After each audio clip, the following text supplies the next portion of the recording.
제가 알고 지내던 한 친구가 있었습니다. 그 친구의 가족은 다 교회를 다녔습니다.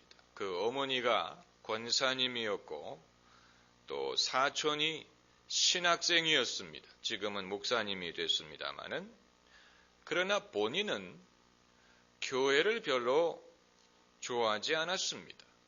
신앙을 별로 달가워하지 않았습니다. 아마 그 첫 번째 이유는 그의 아버지가 건강하지 못했기 때문이 아닌가, 저는 이렇게 추측했습니다. 아버님이 일찍 중풍으로 쓰러지셨는데 아마 거기에 대해서 우리 집이 예수님을 믿는데 왜 이런 일을 허락을 하셨을까 하는 어떤 의구심이 있었던 것으로 생각이 됩니다. 특별히 집의 맏이다 보니까 자기 집에 일어나는 것에 대해서 책임의식을 느끼고 그것이 신앙에 대한 반발로 이어진 것으로 생각이 됩니다. 그리고 두 번째 이유는 교회를 가면 실생활과는 별로 상관이 없는 형이상학적인 이야기만 한다고 했습니다. 실생활과는 별로 상관이 없는 형이상학적인 이야기. 저는 그 친구의 말에 동의하지는 않았지만 목사가 된 후에도 그의 말은 여전히 기억 속에 남습니다. 혹시 제 설교가, 제 목회가 교인들에게 또 처음 교회를 찾는 사람들에게 아무런 실생활과 상관이 없는 형이상학적인 이야기가 되지 않을까, 저는 늘 그것을 생각합니다. 오늘부터 우리가 공부하게 될 요한계시록의 내용에 대해서 아마 굉장히 형이상학적인 그런 책이다라고 생각하는 사람들이 있을 것입니다. 그리고 형이상학을 떠나서 너무 난해하다, 어렵다, 무슨 말인지 모르겠다 이렇게 생각하는 사람들이 분명히 있을 것입니다. 그렇기 때문에 이것을 어떻게 우리 삶에 적용할 수 있느냐라고 생각을 할 수 있지만, 그러나 이 책을 쓴 요한에게와 또 이 책을 받는 당시의 초대교인들에게는 이 책이 결코 형이상학적인 책이 아니었습니다. 그것을 우리가 알아야 됩니다. 여러분, 호신술에 관심이 있는 분들이 있습니까? 태권도든 무슨 킥복싱이든 유도든 다 호신술에 해당이 되는데, 호신술 하면은 우리는 나와는 별로 상관이 없는 막연한 그런 것이라고 생각이 될지 모르지만, 누가 여러분을 폭행하려고 다가올 때, 그대로 있다간 맞아 죽을 것처럼 생각이 될 때는 호신술이라는 것은 막연한 것이 아니고 굉장히 필요한 것이 될 것입니다. 또 의학이라면 이건 남들이 전공하는 어려운 주제다라고 생각을 할지 모르지만, 막상 우리가 병이 들면 적어도 내 병에 대해서만큼은 우리가 전문가가 될 수밖에 없는 것입니다. 왜냐하면 내 문제이기 때문에, 내 일이기 때문에, 내가 아프기 때문에 당연히 거기에 대해서 남의 일처럼 생각하지 않고 전문가가 될 수밖에 없는 것처럼, 요한계시록은 고난 중에 있는 그리스도인들에게 쓴 편지입니다. 고난, 특별히 핍박을 받는 그리스도인이 핍박을 받는 그리스도인에게 쓴 편지입니다. 이 편지를 쓴 요한 자신도 핍박을 받는 사람입니다. 그가 예수님의 복음 때문에 반모섬의 귀향을 갔습니다. 우리는 섬이라고 하면 무슨 제주도라든가 이런 나무가 우거지고 해변이 있고 이런 섬을 생각할지 모르지만, 반모섬은 바위가 많은 아주 척박한 무인도와 같은 섬입니다. 그 섬에 혼자 떨어뜨려 놨습니다. 이제 요한이 감옥과 같은 그 섬에서 귀향살이를 하면서 그가 고난받고 있는 그리스도인들에게 쓴 편지가 바로 요한계시록입니다. 그렇기 때문에 이들에게는 이 계시록의 내용이 남의 이야기가 아니고 막연한 일이 아니고 그들의 고난과 핍박의 현실에 주시는 하나님의 소망의 메시지였어요. 이 사실을 우리가 알아야 됩니다. 그렇기 때문에 이 독자들은 요한이 쓰는 말을 금방 이해했습니다. 우리들은 2000년이라는 시간의 갭이 있기 때문에 우리에게는 그 내용이 난해할지 모르지만 그 당시 사람들은 이 요한계시록을 읽으면서 요한이 지금 뭐에 대해서 말하고 있는 것이고 누구에 대해서 말하고 있는지를 알 수 있었습니다. 그리고 여기에 하나님이 주시는 말씀이 있었습니다. 요한계시록이 어려운 이유 중에 하나는 쓰는 사람과 읽는 사람만이 알 수 있는 비밀로 기록이 됐기 때문에 그렇습니다. 마치 뭐와 같으냐면 암호와 같아요. 예수를 믿는 사람, 또 믿음 때문에 시련을 당하는 사람들은 알 수 있는 내용을 썼습니다. 오래전에 이산가족이 된 부부가 남편은 월남을 하고 아내는 북한에 남아 있었는데 이제 이산가족이 된 것이죠. 이 남편은 신학교를 가서 목사님이 되고 미국에 가서 이민 목회를 하게 됐는데 아내와 연결이 됐습니다. 아내가 살아있는 것을 알게 되고 편지 왕래를 할 수 있게 됐다고 합니다. 그래서 이제 이 목사님이 자기가 목회를 한다고 쓸 수는 없으니까, 왜냐하면 당연히 북한이 그걸 봉투를 열어서 검열할 것이 분명하니까, 그래서 뭐라고 썼냐면 나는 지금 양 치는 일을 하고 있는데 내가 치는 양이 한 300마리 됩니다. 이렇게 편지를 썼어요. 그랬더니 답신이 오기를 선한 목자 되시기를 바랍니다. 그러니까 이것은 예수 믿는 사람만이 알아듣는 언어라는 것입니다. 이런 식으로. 그러니까 예수 안 믿는 사람은 무슨 말인지 잘 못 알아듣지만 신앙이 있는 사람들은 알아듣는. 마찬가지로 요한계시록도 이제 핍박받는 그리스도인들에게 주시는 하나님의 위로와 소망의 메시지입니다. 어떤 사람들은 이 묵시록이라는 것이 미래의 재앙, 또 심판, 무서운 일들을 많이 다루고 있는데 이게 어떻게 소망의 말씀이 될 수가 있습니까? 그러나 그것은 입장에 따라서 달라요. 입장에 따라서 다릅니다. 지금 이 그리스도인들은 로마 제국에 의해서 핍박을 받고 있습니다. 그렇기 때문에 로마 제국이 무너진다는 예언, 로마 제국이 심판을 받을 것이라는 예언은 그리스도인들에게는 무서운 말이 아니고 오히려 소망이 되는 것입니다. 왜냐하면 그들을 핍박하는 그들이 바로 적그리스도예요. 이 요한계시록의 짐승이라든가 짐승의 표시라든가 이런 표현이 많이 등장하는데 그 당시 그리스도인들은 요한이 누구를 말하는 것인지를 알았다는 것입니다. 여기에서 짐승이라고 하는 것은 그들을 핍박하는 로마의 황제를 지칭하는 것입니다. 그렇기 때문에 이제 하나님이 재앙을 내리고 심판을 한다는 것은 불신자들에게는 무서움의 상징이지만 믿는 사람들에게는 하나님의 공의요, 하나님의 구원의 손길이에요.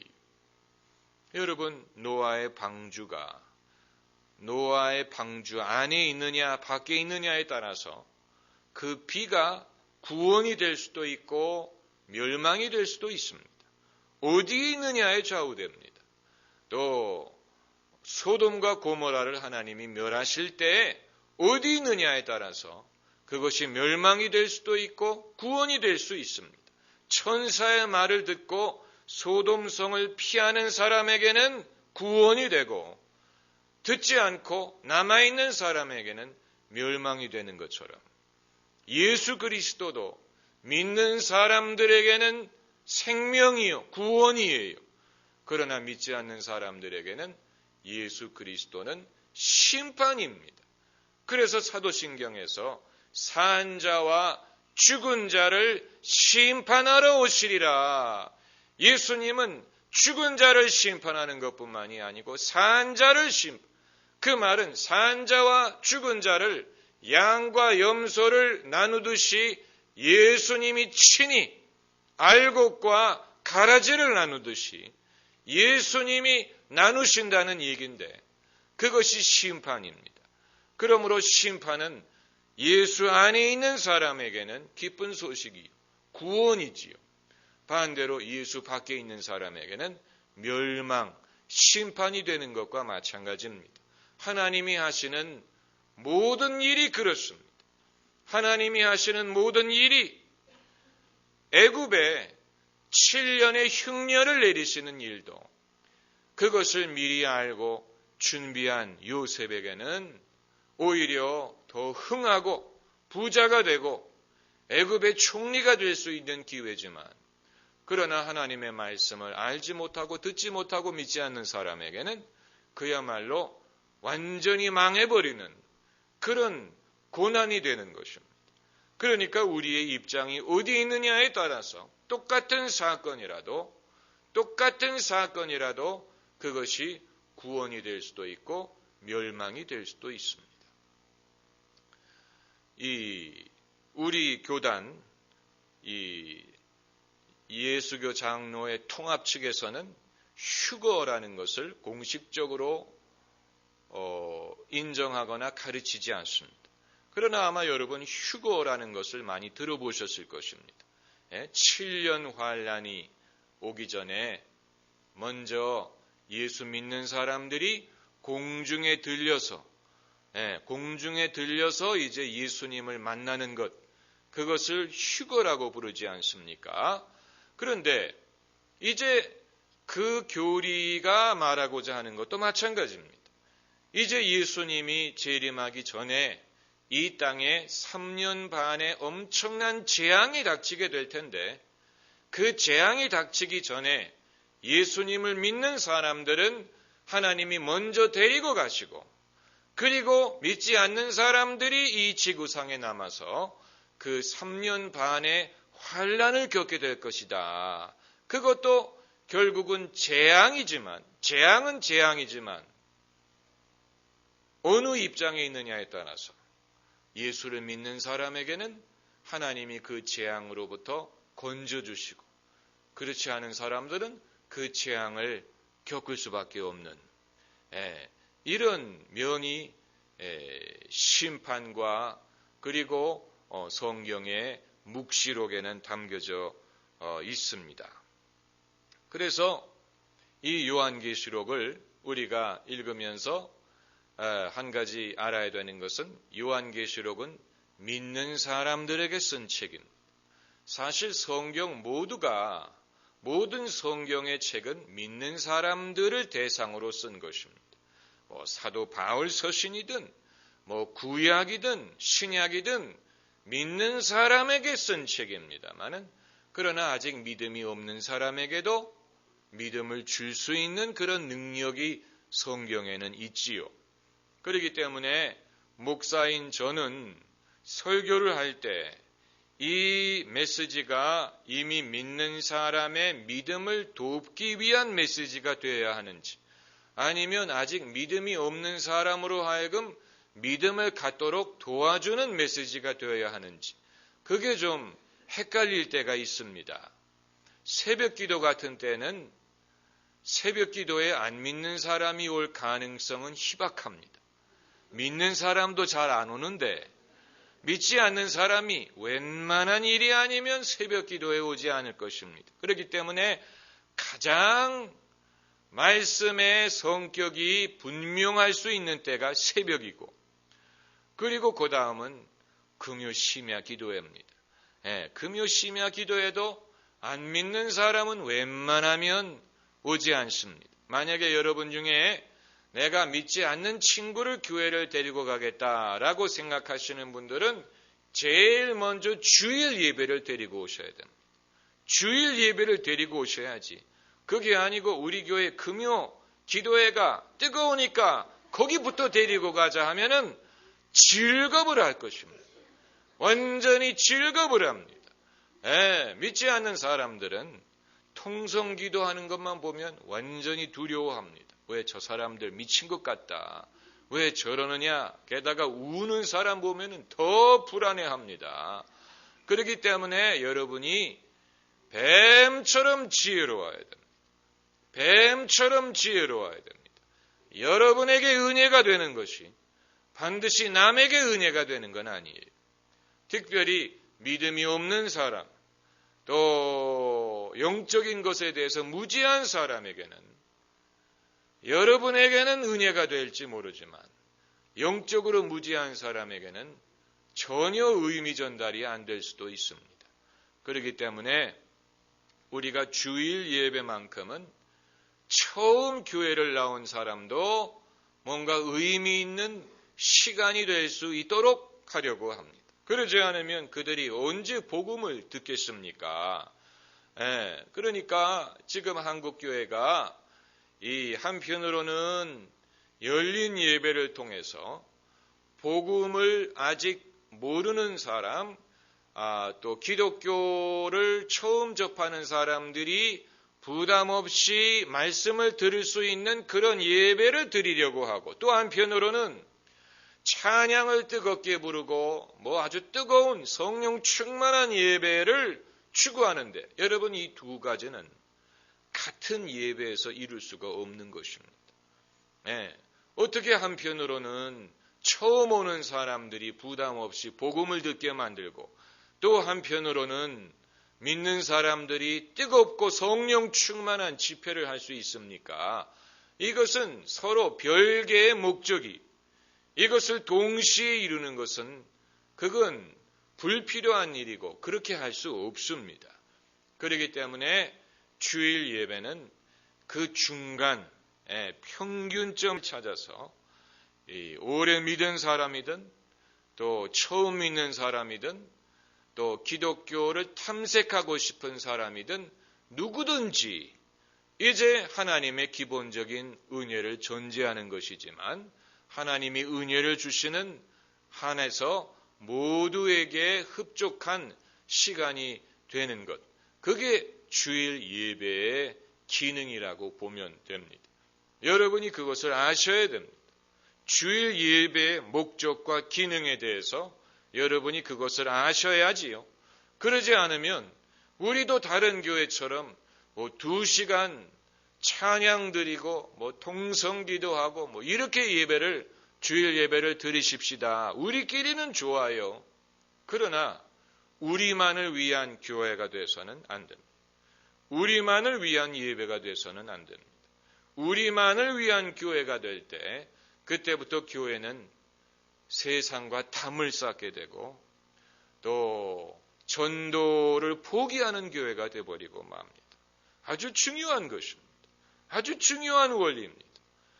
제가 이 팀의 캡틴의 역할을 하지만, 주장의 역할을 하지만 여러분이 다 선수들이기 때문에, 플레이어이기 때문에 우리가 같이 같은 게임 플랜을 가지고 이것을 하지 않으면 제가 아무리 애를 써도 우리가 이 시대에 사람 낚는 일을 제대로 할 수가 없습니다.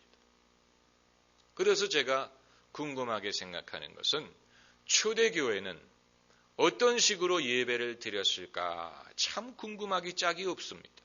초대교회, 예루살렘 교회를 비롯해서 또 고린도 교회를 비롯해서 그 초대교회는 한편으로는 영적인 파워가 상당했을 텐데, 그러나 기독교가 처음 시작하는 시점에서 모두가 초신자고 또 기독교를 모르는 사람들이 엄청 많은 시대에 어떻게 성령의 은사와 능력, 그리고 불신자나 초신자를 겨냥한 효과적인 전도를 예배 속에 같이 결합할 수 있었을지 굉장히 궁금하지 않습니까? 그들은 어떤 식으로 예배를 드렸을까? 사도 바울이든 베드로든 요한이든 야고보든 제발 좀 그때 그들이 어떤 식으로 사역했는지를 설명을 해주면 우리에게 굉장히 중요한 자료가 될 텐데, 그러나 바울이 쓴 고린도전서에서 그 당시에 바울의 고민을 엿보게 하는 구절이 있습니다.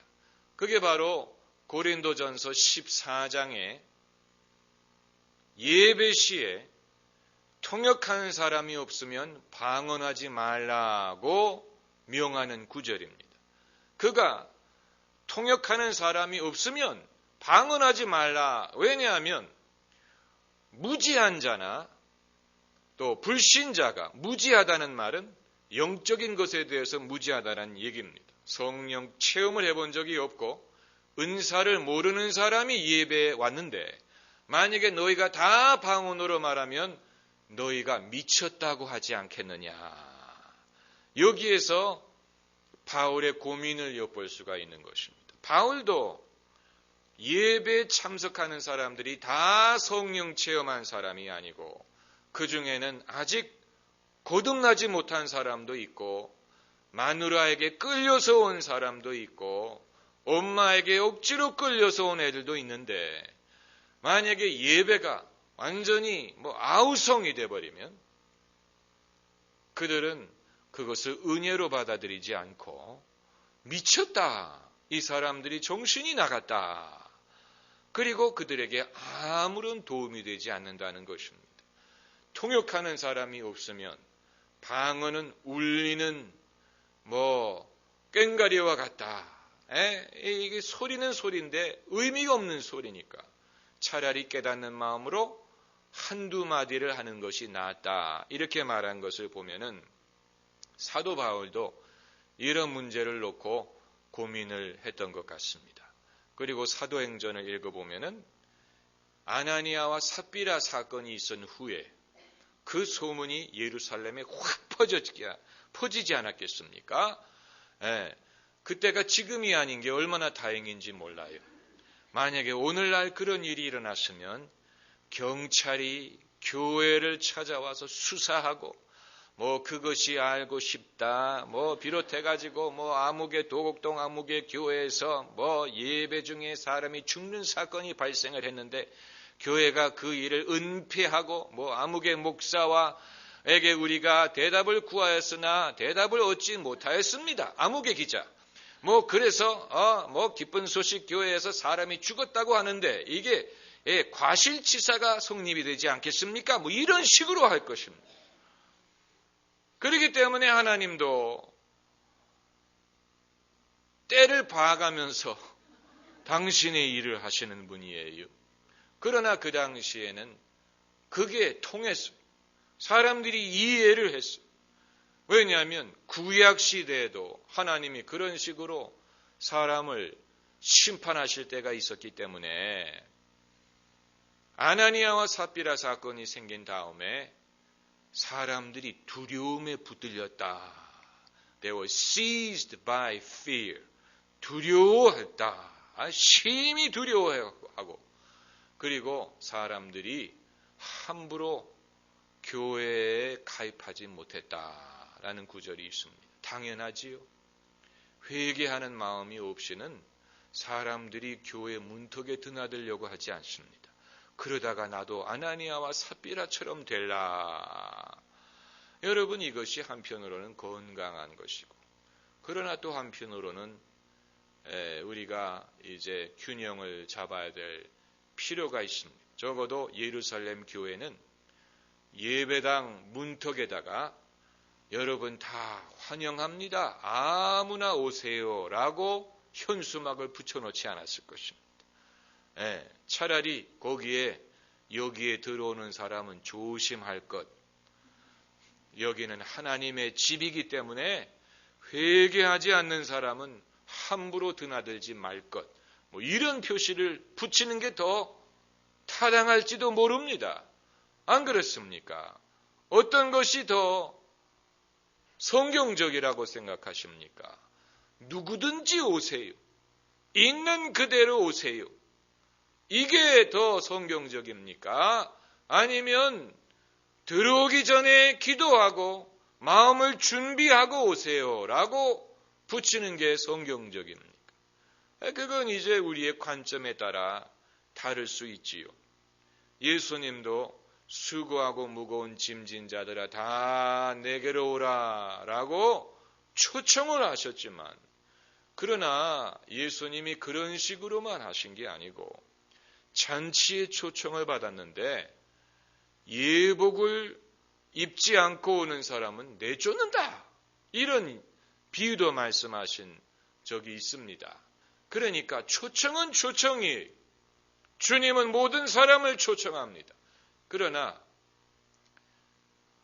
하나님께 나아가는 자는 반드시 그가 계시는 것과 또 자기를 찾는 자에게 상 주시는 이심을 믿어야 할지니라. 할렐루야. 믿음이 없이는 하나님을 기쁘시게 할 수 없습니다. 그렇기 때문에 하나님을 예배하러 나가는 자는 반드시 믿음으로 나가야 돼요. 믿음을 준비하고 나가야 되지요. 그게 아니고 마치 무슨 운동하러 가는 것처럼, 놀러 가는 것처럼 따라가게 되면 본인에게도 의미가 없고 별로 얻는 것이 없고, 중요한 것은 은혜가 되지 못할 것입니다. 은혜가 되지 못할 것입니다.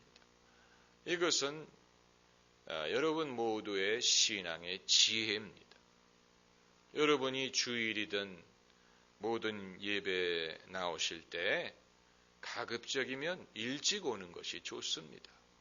그래서 나와서 예배당에 앉아서 준비 기도도 좀 하고, 그날 말씀이 뭔지 미리 찾아놓고 이렇게 해서 예배를 시작, 그리고 성도들과 인사도 하고 그러면서 예배를 드려야 그게 은혜가 되지. 그게 아니고 이미 5분이 늦었는데 주차할 데는 없고 신경질은 나고 그러면서 이제 차 안에서 아내와 싸우기 시작하는 것입니다. 그러기에 좀 일찍 준비하라고 하지 않았어? 왜 당신이 한번 화장을 하기 시작하면 누구를 보러 가는데 이렇게 화장을 하는데 오래 걸리냐고. 이런 식으로 해가지고 이제 얼굴이 불그럭 해가지고 예배당에 들어오면 이미 찬송가 부르고 기도하고 그러는데 겨우 목사님이 볼까 고개 숙여가면서, 요새는 늦게 오는 분들 고개도 안 숙여요.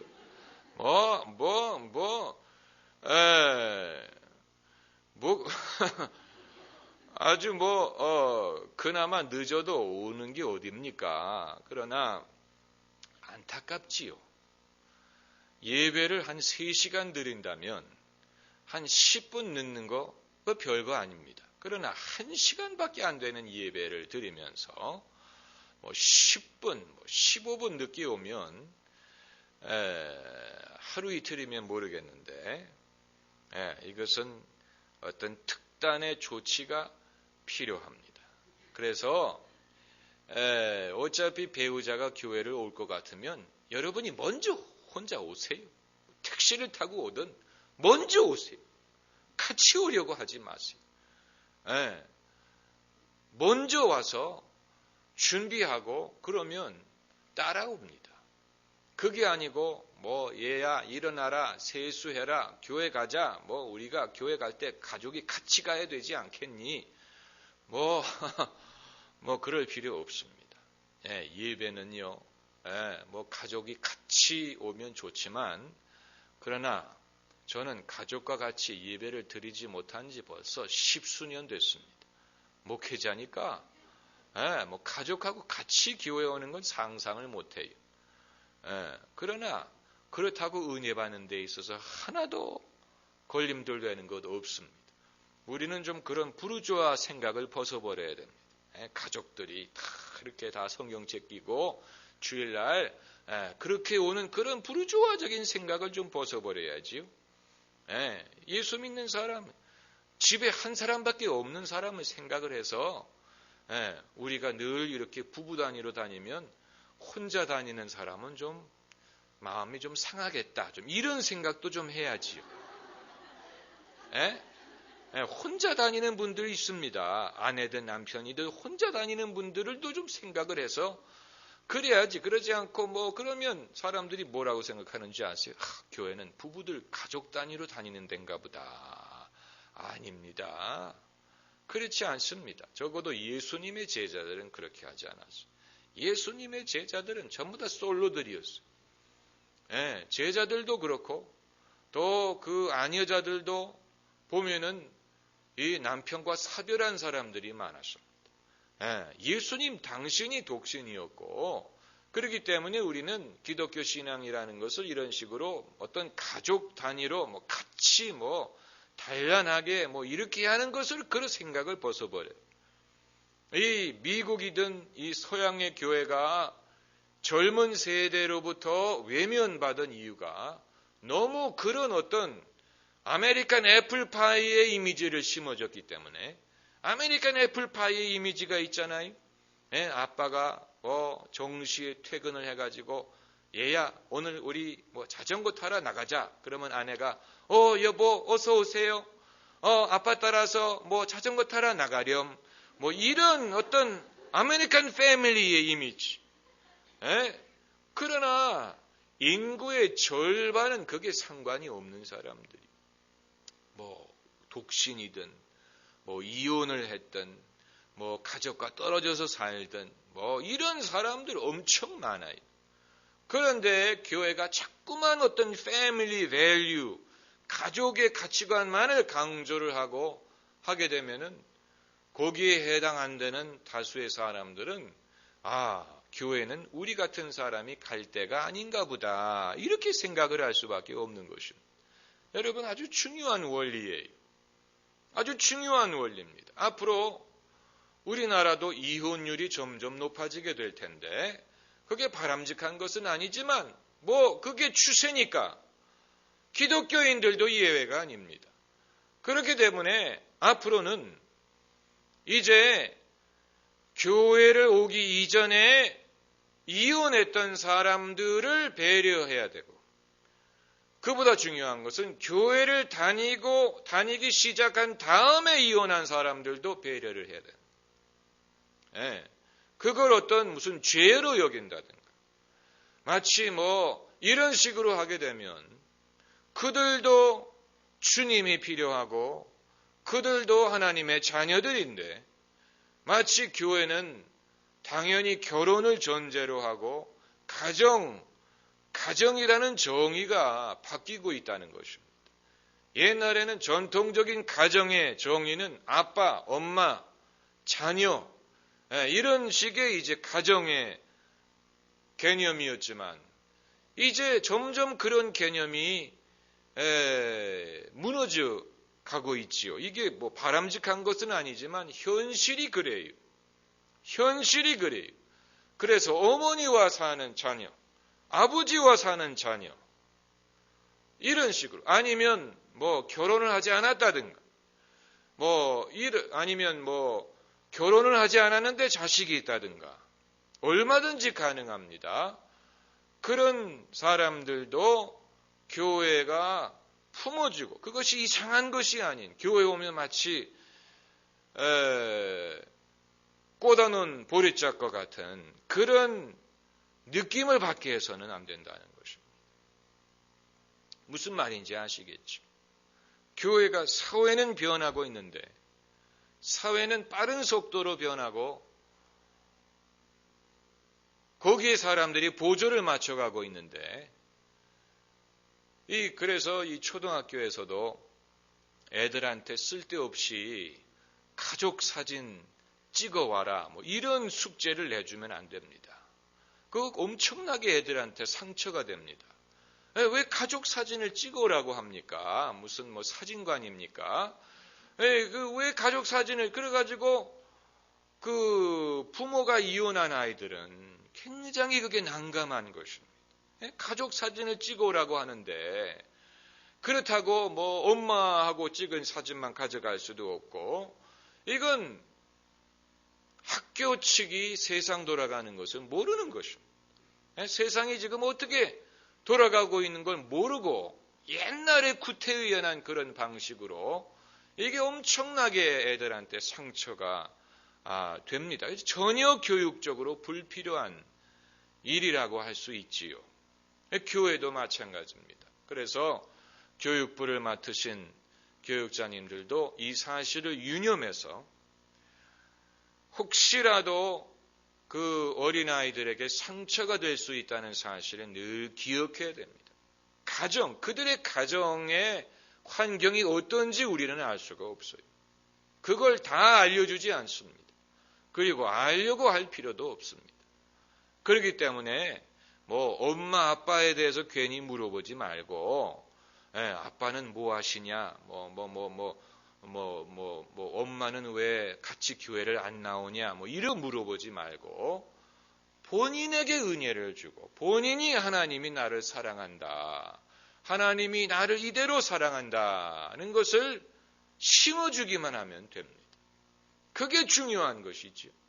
괜히 학교 일이라든가 가정일에 참견하는 것이 그게 사랑인 줄로 생각하면 안 돼요. 이거 참견하는 것입니다. 괜히 불필요하게 시험은 잘 봤냐, 너 공부는 잘 하냐, 이런 쓸데없는 질문할 필요 없습니다. 학교가 아닌데 아무렴 어떻습니까? 잘하면 어떻고 잘 못하면 어떻습니까? 그러지 않아도 학생들이 주중에 공부에 대해서 엄청나게 시달리는데, 주일날 하루 교회 왔는데 교회에서도 공부 타령을 하면 이 아이들이 위로를 받지를 못하는. 그렇기 때문에 우리도 주의해야 되는 것이 교인들 자녀들 중에 공부를 누가 잘했다, 시험을 잘 봤다,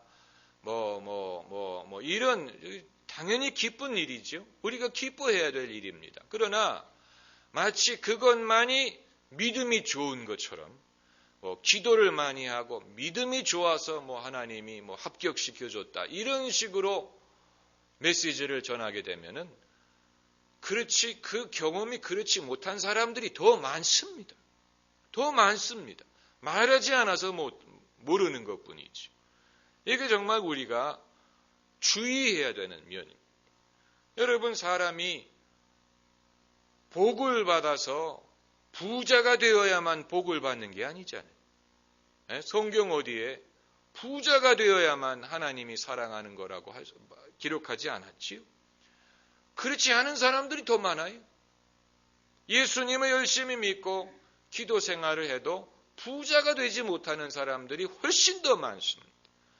그렇기 때문에 잘 믿으면 물질의 축복을 받아야 되는 것처럼 가르치는 것도 성경을 잘못 가르치는 것처럼 반드시 공부를 잘하고 뭘 잘하고 이래야만 복을 받는 것처럼 가르치는 것도 그것도 잘못 가르치는 것입니다.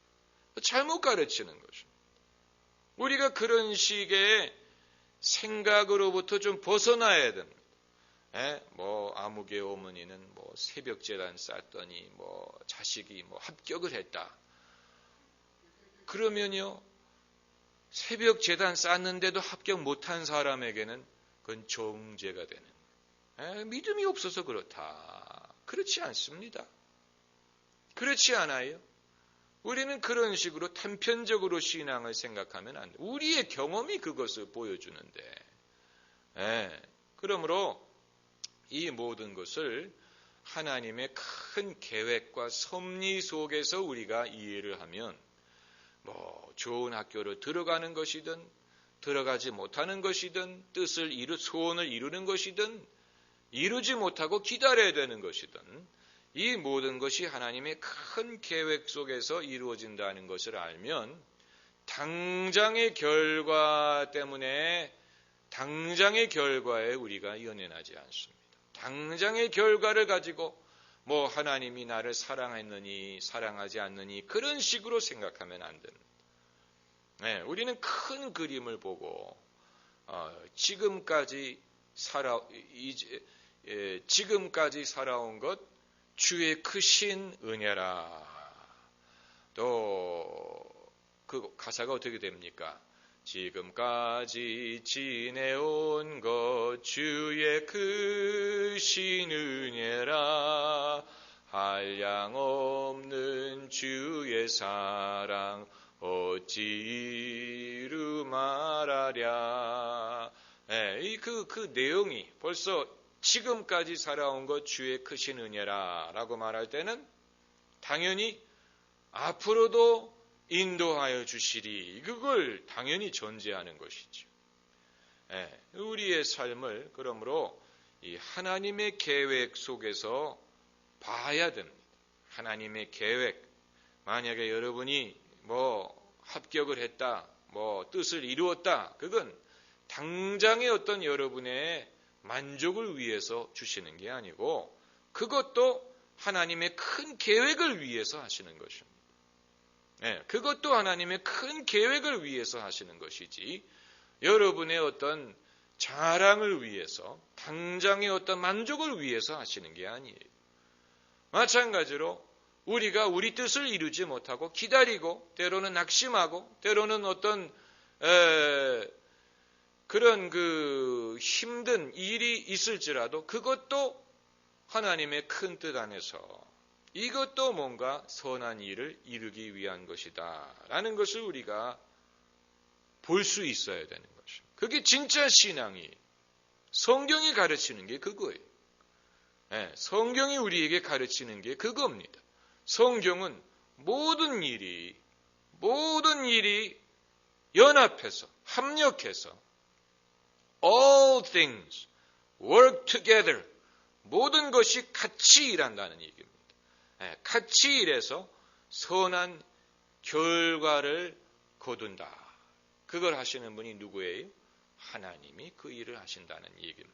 하나님이 오케스트라의 지휘자가 같아서 큰 북, 작은 북, 첼로, 바이올린, 비올라, 모든 것이 다 하나의 심포니를 이루게 하는 것처럼 하나님은 그렇게 하시는 분입니다. 우리 개인의 인생도 그렇고,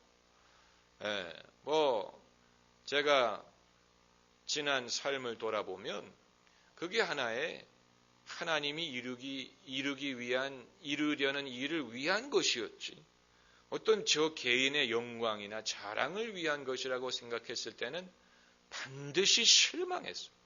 제가 반드시 그런 면에 있어서는 실망하고 낮아지고 깎이고 그런 것을 과거에 많이 경험했던 이유가 어떤 제가 위대하고 제가 유능하고 이런 식으로 생각을 했기 때문에 결국은 하나님이 저를 낮추고 깎고 그래서 제가 깨닫고 그런 면이 많았다는 것입니다. 아마 여러분도 마찬가지일 것입니다. 마찬가지. 하나님이 허락하시는 모든 것이 인간의 영광을 위한 것은 아닙니다. 하나님이 축복으로 주시는 것들도 있지만 그러나 그것을 받을 때 우리가 감사함으로 받고 겸손함으로 받고 또 그것을 통해서 하나님께 영광을 돌리고 또 그것을 하나님이 기뻐하시고 더 큰 은혜를 주실 것입니다. 할렐루야. 기도하십시다.